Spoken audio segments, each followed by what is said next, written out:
Hi guys, good morning. तर माझा हा संडे कधी लवकर स्पेंड होणार, सगळं काही काम वगैरे आवरून मी बसणार काय माहिती.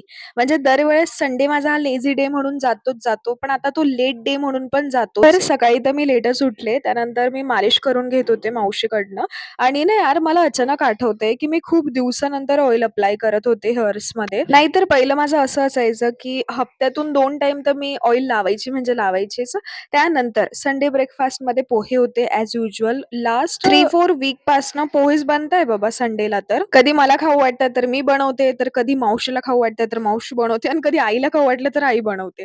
अच्छा, त्यानंतर आज आंबे पण होते. सो दुपारी मस्त जेवण वगैरे करून मी आंबे एन्जॉय केलेले. त्यानंतर सर्व काही खाऊन पिऊन झाल्यानंतर मी आज अंघोळ केलेली आणि हेअर्स वॉश करायला तर मला कंटाळा येतोच यार. हा संडेचा डे मला असं वाटतं की हेअर वॉश डे नकोच आहे. पण इतकं काही बोलून मी स्वतःच करते ते मॅनेज. कहीं मैं राघव चड्ढा तो नहीं हूँ. हां. मला नाही माहिती ह्या मीमचा काय अर्थ आहे, बट मी रिसेंटली Instaवर बघितलेले. अच्छा, त्यानंतर आज बाबा आणि आईंची अॅनिव्हर्सरी होती. सो पाहुणे आलेले घरात, मामा-मामी पण आलेले. त्यानंतर थोडंफार मी आवरायला मदत करत होते. मामी पोळ्या करत होत्या आणि मी शेकत होते आणि मग स्वयंपाक झाल्यानंतर केक कट केलेला. आता ना यार पहिल्यासारखी मज्जाच नाही राहिली. म्हणजे मी तर अजिबात एक्साइटेड नसते केक कट करण्यासाठी आणि तो खाण्यासाठी पण.